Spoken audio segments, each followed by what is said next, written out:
Gurur Brahma, Gurur Vishnu, Gurur Devo Maheshwaraha, Gurur Sakshat Parabrahma, Tasmai Shri Gurave Namaha. Chinmayam Vyapyat Sarvam Trailokyam Sacharacharam Tatpadam Darshitam Yena Tasmai Shri Gurave Namaha. Hari Om. We welcome you all today for this program titled Heart to Heart Inspiring Messages. This program is completely dedicated to Pujya Gurudev Swami Chinmayananda ji. In this program, we are going to interview few close devotees of Pujya Gurudev from Delhi region. And we will know how Pujya Gurudev's teaching helped them transform their lives completely. Let me introduce to myself. I am Swami Prakarshananda, presently serving at Chinmaya Center of World Understanding, New Delhi. We have today with us our dear Anil Sachdev ji. He is at present a managing trustee of Delhi Chinmaya Seva Trust, and in the past, during Gurudev's time, he was a president of Chinmaya Mission Delhi. In his professional career, he really worked hard and achieved great things in a corporate section. Also, he has established School of Inspired Leadership, and he is a regular corporate consultant in many big companies. But top of it, he is a humble devotee of Pujya Gurudev and ready to serve him every moment. Before we start, let us chant Pujya Gurudev's name from Namavali.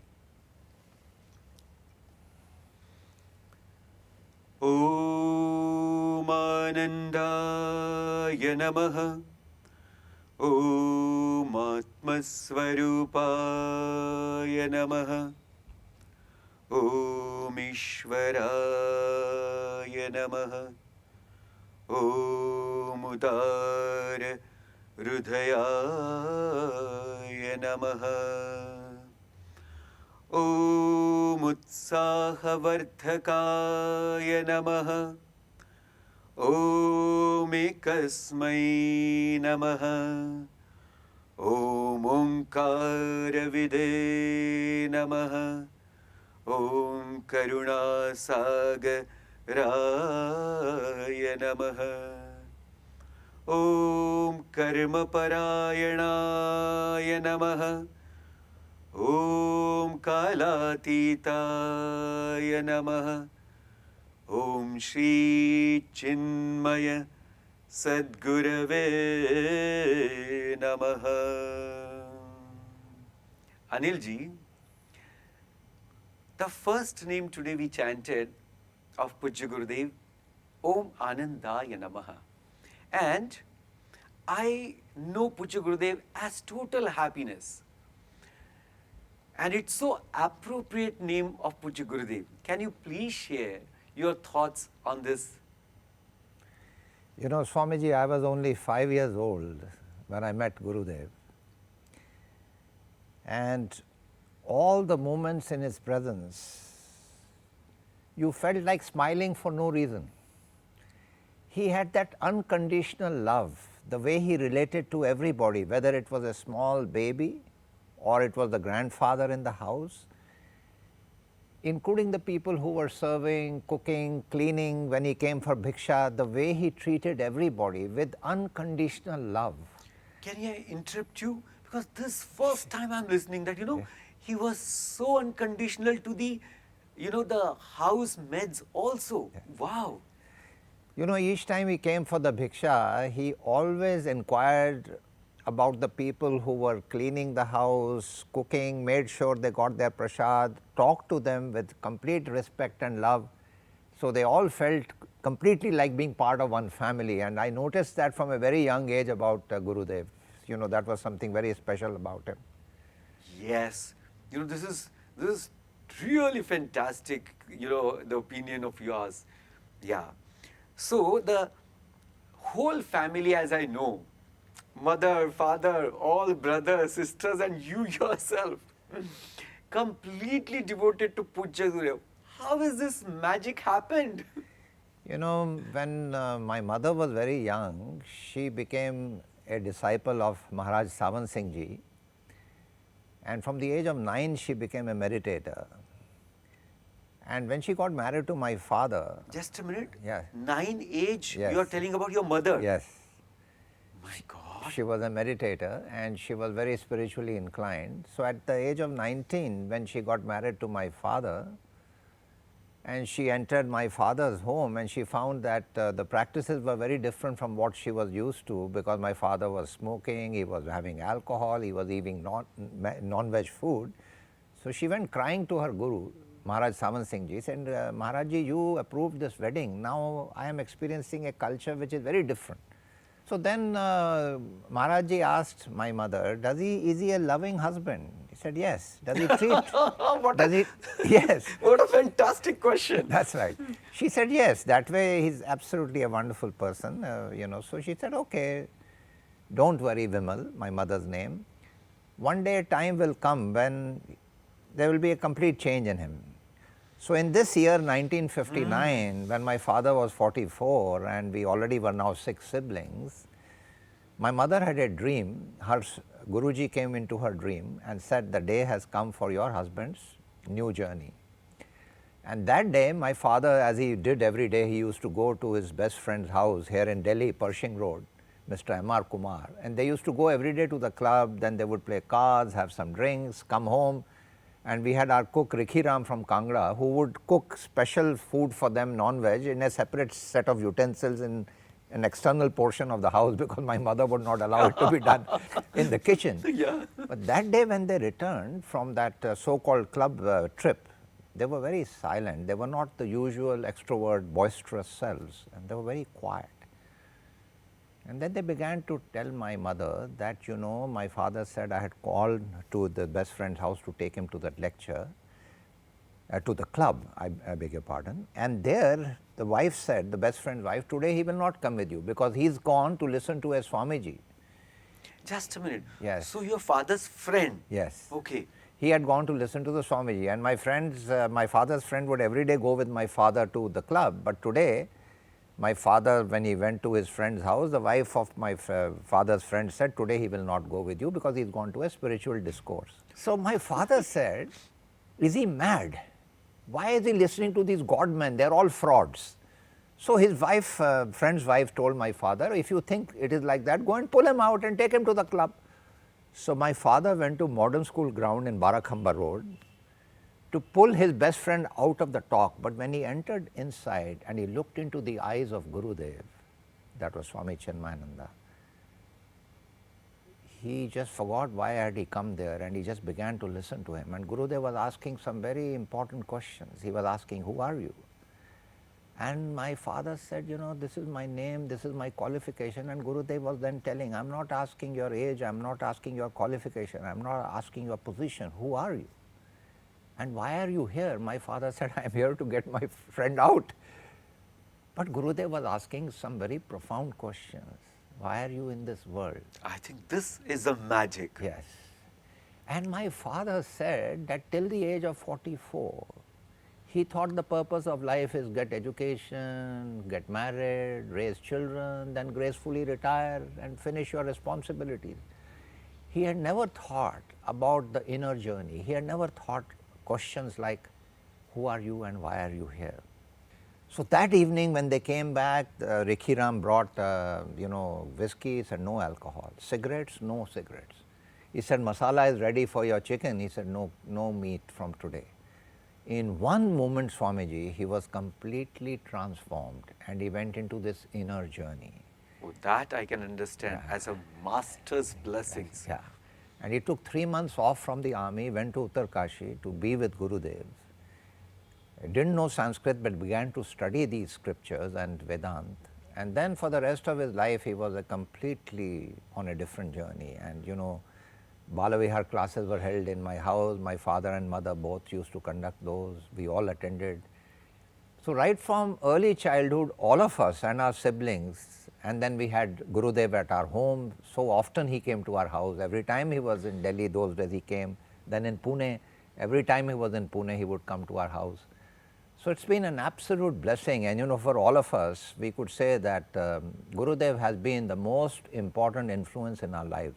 Not just because our parents said so, but each one of us has our individual relationship with Gurudev and had individual dialogue which helped us to source whatever we needed to understand about life from within. So we've been very blessed, Swamiji. Anilji, today I got the real answer of this how your whole family is devoted, and I can really feel that yes, this is the blessings of Pujya Gurudev. Yeah, Anilji, you were during Pujya Gurudev's time a president of Chinmaya Mission. So can you please share some nice occasions or experiences of that time? Yes. So I was General Secretary for a very long time and then President for several years before I became a trustee. It so happened that in 1978, I moved from Pune to Delhi to pick up a job with the Aisha Group. And for 2 years, I had not met Gurudev. And then all of a sudden, I was driving my car and very close to Curzon Road. So can I interrupt? That means 2 years there was a gap? There was a gap. Oh, and there was no contact with as Gurudev. such. I was reading about him, but I had not met him for 2 years. But here I am driving the car and I am at that Curzon Road, which is now called by a different name, Kasturba Gandhi Marg. And at the red light when I stopped, another car came and I saw in the front seat, Gurudev always sat there. Gurudev. He looked at me and said, Anil Sachdev, what are you doing here? I said, Gurudev. He said, follow me. And I started driving. He was staying at Anjali ji's house. So this is, I also understand as a miracle. Yes. So he said, follow me. And as my sisters always tell me, he said, follow me. And then, of course, the rest of your life in Delhi, you've been following him. So true. Yes. So, went to Anjali ji's house. There met Gurudev and he told Swami Tejomayananda, put him in the committee. So Swami Tejomayananda, who was in Delhi and as the resident Acharya of Delhi for a long time. So he told him, put him in the committee. So before I realized I was now part of the committee, began to work for all the activities of the mission in Delhi and did many things at that time to serve. And I have 2 or 3 very, very wonderful memories since you asked that about Gurudev. One, there was a yajna of his which was to be done in Bharatiya Vidya Bhavan here, and we all used to go there and work for it, and all of us used to decorate the yajna shala and everything, and we were working, and we were all working day and night for that. Yajna shala means the place where Gurudev used to have discourses.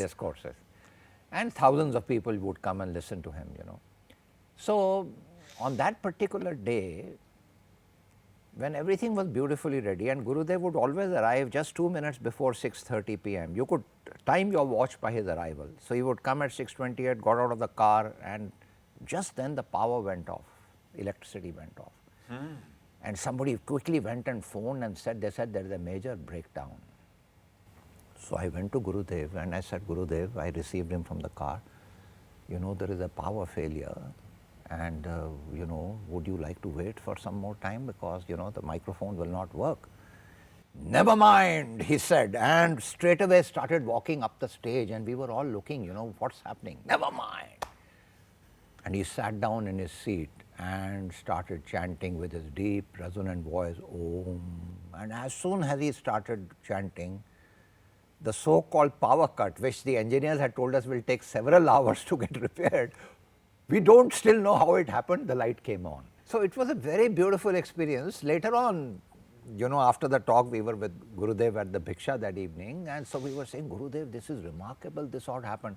Then he laughed and said, I am not like those Babas who produce miracles. Don't go and share these stories with others. Remember, it's the Lord who does the work. It's not me, Yeah, I always heard about him, that he never projected him as doing any miracle, but he was beyond everything. Yes. The second day I distinctly remember is when we were doing this international camp of Chinmaya Mission in the school, in Chinmaya Vidyalaya. Devotees had come from all over the world. Chinmaya Vidyalaya, Delhi. Oh. In Vasant Vihar. And devotees had come from all over the world to stay there. It was an international camp. And you can imagine converting the school during the vacation into a residential camp. Hundreds of people had come. We had put shamiyanas, we put all that. We had put, beautiful arrangements. During that stay of his in the Vidyalaya, the VHP leaders came to meet him because the Ram Janmabhoomi. Just a minute, huh? Yes. Gurudev was also staying in Chinmaya Vidyalaya? Yes. That whole main room of the principal, which was a bigger room at that time, the whole thing had been converted into his kutia. And so he was staying there. And the VHP leaders, Ashok Singhal and many other people of the senior most leaders of VHP came to meet him because there was a lot of difficulty with the Ram Janmabhoomi event. So I was just on his duty, just standing on the side and watching their conversation. He first allowed them to speak their mind. And he was very upset that this whole VHP movement was becoming misdirected at that time because it was becoming more like a political movement rather than working for the cause of Ram Janmabhoomi. The way he got angry with those leaders and the way he literally shouted at them, very rarely have I seen Gurudev losing his temper. But he did that. And he did that out of loving kindness as well. It was not just pure this. And then after speaking his mind that they were misdirected and that they needed to get back to the focus on what Hinduism had always taught us. And he said, we have to be very firm, we have to be very clear, but we are not against anybody else. This movement is not because we are against the Muslims, he told them. This because we believe it's a matter of faith, this is Ayodhya, Ram temple has to happen, but remember, if you treat others in a manner that divides people, it is taking us away from our focus. You must do it out of unconditional love for your cause. You stand for something, but you are not against any other community. This message that he gave that day, I suddenly realized how great, his whole presence was. And next day, Gurudev was the camp had got over, we were going on a flight and I accompanied him to Mumbai. I was sitting behind him. And one of the greatest Islamic, leaders, whose name I do not now, I think don't recollect, but he was one of the greatest sort of leaders of the Muslims. He was sitting in his next seat. And the way they were laughing and having a dialogue and with so much of loving kindness, Gurudev was talking to him and understanding him. So, as soon as we reached Powai Ashram, I asked Gurudev, till Ram Janmabhoomi, this issue has happened right now. And you are talking to him with so much of loving kindness and there is so much of negative energy in the media and everything on television. So, Gurudev said, if this problem was left to the religious leaders of both the communities, the problem would have been resolved long time back. It's the politicians who don't want this problem to be solved, So that wisdom that Gurudev had and that whole, and these are some experiences that I'll never forget, So I can, Anilji, think that the clarity of Pujya Gurudev was not only in a Vedantic text or Vedantic knowledge, but it was complete about the culture, then the scriptural knowledge, and the transactional world also. Absolutely. Oh, this is amazing. Now, I just shift a little about your professional, life also. Yes. You were there in a carport section for a long time. Yes. So I want to ask you, how Pujya Gurudev's teaching helped you there grow really holistically? Yes. Swamiji, when I was 19, Gurudev presented me his book Vedant Through Letters and wrote something on the book for me which helped me to reflect on my own purpose in life. So as a young man, I wrote in that same book that the purpose of my life would be India's economic development in a holistic way. I was very concerned that we needed to make India richer and economically independent, but we needed to do it based on the right values, because what I had seen and experienced from some of my Western friends who were also studying in Pune with us, they talked about high divorce rates in America, they talked about teenager young women getting pregnant, the drug problem. So they described what comes also with affluence.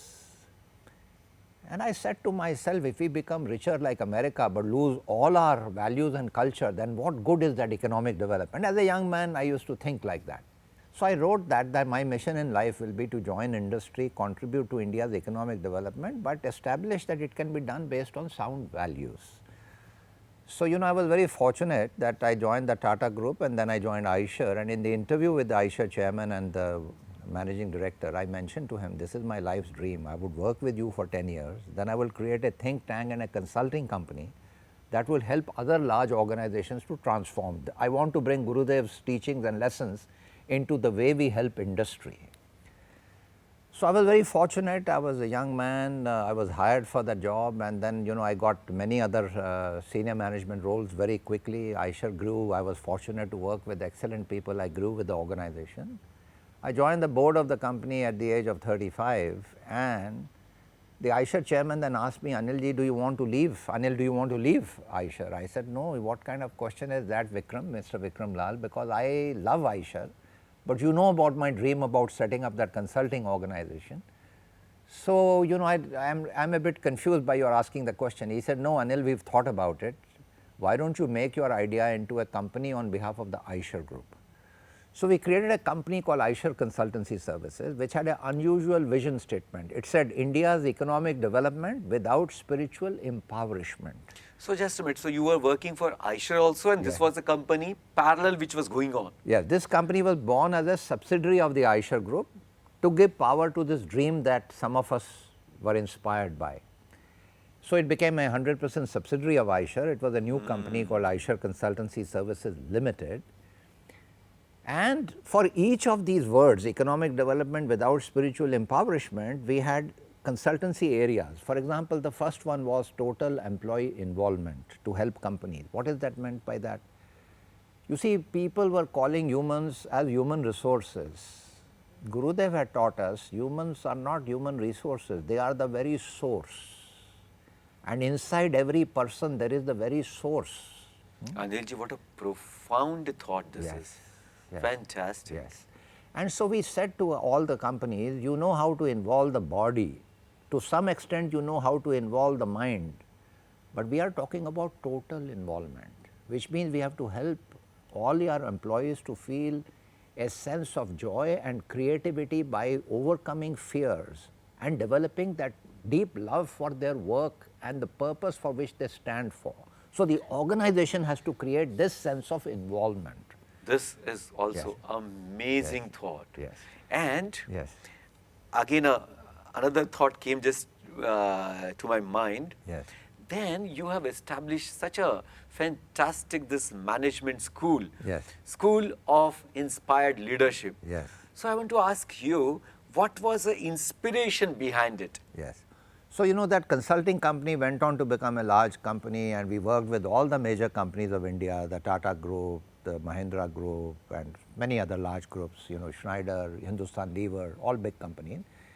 So an idea which people were not sure where it would go, because it was the idea of just some of us who were inspired by Gurudev, but because the like-minded people joined hands and it became a large consulting company, we could see the power of this work. And each one of those things, for example, when we help organizations to say, we have to give more than what we take. So the idea was, how do you reduce consumption? So we developed this Japanese methodology called lean and total quality management. We brought that to India, and India's spiritual heritage and the Japanese methodology we combined. And the kind of consulting that it sort of was practiced by our team, big companies got tremendous benefit because they were able to eliminate waste, they were able to improve their productivity, they were able to improve quality. So, for a long time we saw this success of that. I told the board after 10 years I will step down as the managing director of this organization because others now must take over the whole movement. So, at 46 I stepped down and created a new company called Grow Talent, and the vision for that was set up in the Sidbadi ashram. And we said now we should help people to realize their full potential, because we had helped in improving productivity and quality through total employee involvement. Now people must understand how to go to their full potential. So, that was the mission that we had of the new company. It became also the largest HR company in India, and every year we would go to Sidbadi and all our team would spend time there.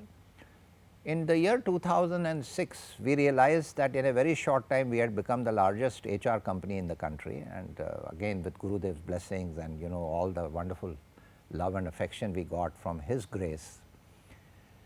Then we realized that now it's time for us to enter the field of education, because the young people in the country, and we were all reflecting on it, that the entire business education and all the MBA programs were too much focused on outer achievement, too much focused only on making money. Companies were being judged about their market capitalization and profitability. And leaders were being judged on how much money they had earned for their companies. But people were not asking, what difference is this company making to our planet?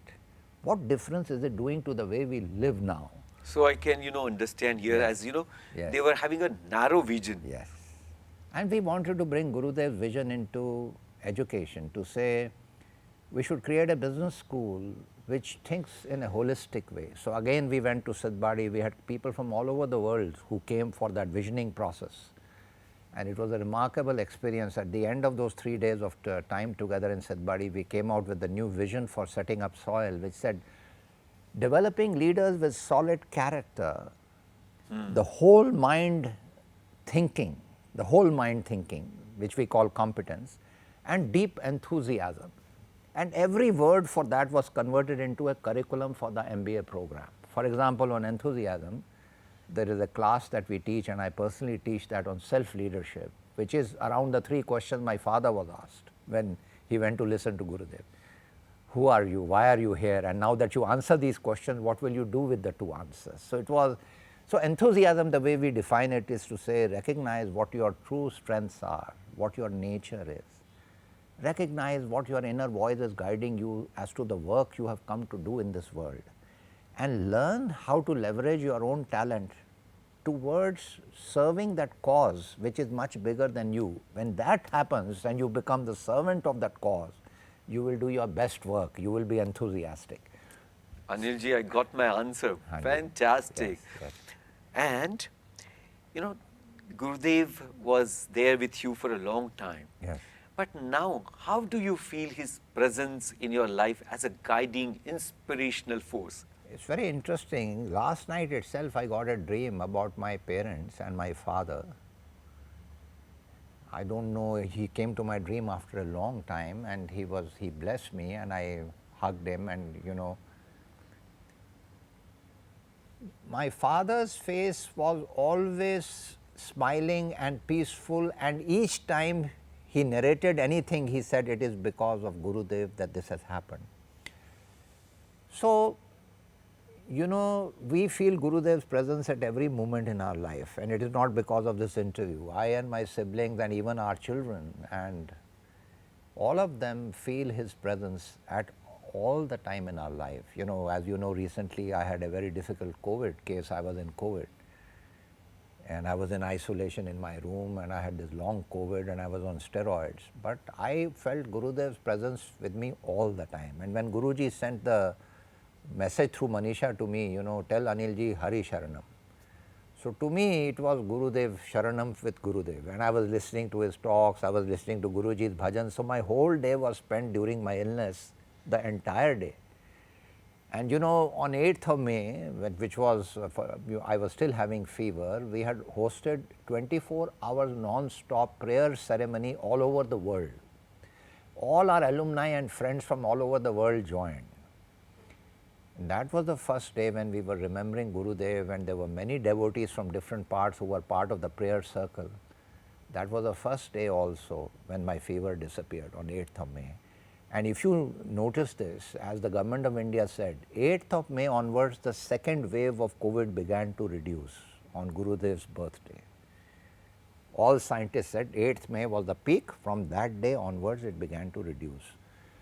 And I have complete belief that Gurudev's presence and the prayers that we did into him has had a remarkable impact, not only personally on some of us and our near and dear ones, but on the entire living beings on the planet. And I sincerely believe that his presence inspires all of us to be always be in that state. You said Anandamaya.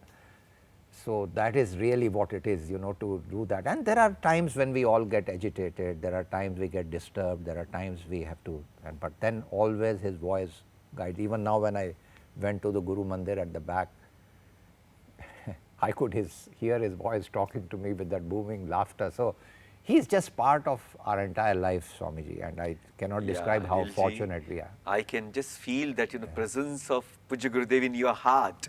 So that's great. Thank you for, you know, sharing your beautiful and memorable experiences with Pujya Gurudev. Thank you, Swamiji. Thank you. Om Shri Chinmaya Sadgurave Namaha. Om Shri Chinmaya Sadgurave Namaha. Sadgurave Namaha. Om Purnamada Purnamidam Purnat Purnamudachyate Purnasya Purnamadaya Purnameva Vashishyate. Om Shanti Shanti Shantihi. Harihi Om. Shri Gurubhyo Namaha. Harihi Om. So I went to his kutia in Sidbari, and the minute I entered, he just looked very stern, and I was wondering what I had done wrong or, you know, something. And he just shouted at me. And he said, "Why do you think that you are the doer?" Oh. All I could do was just kneel down and cry, because I just couldn't stop my tears at that stage. And he said, "What have you learned from me?" So it was, I think that was one of those really intense moments in my life where I can imagine, Amma. some sort of... So it was a direct, you know, message Yes. from Guru Yeah. to the disciple. And that message stuck on, Swamiji. I mean, that is one of the teachings of Gurudev that has stuck on me. So he's taught me to offer everything to the Lord before whatever I do. त्वमेव माता च पिता त्वमेव त्वमेव बन्धुश्च सखा त्वमेव त्वमेव विद्या द्रविणं त्वमेव त्वमेव सर्वं मम देव देव त्वमेव सर्वं मम देव देव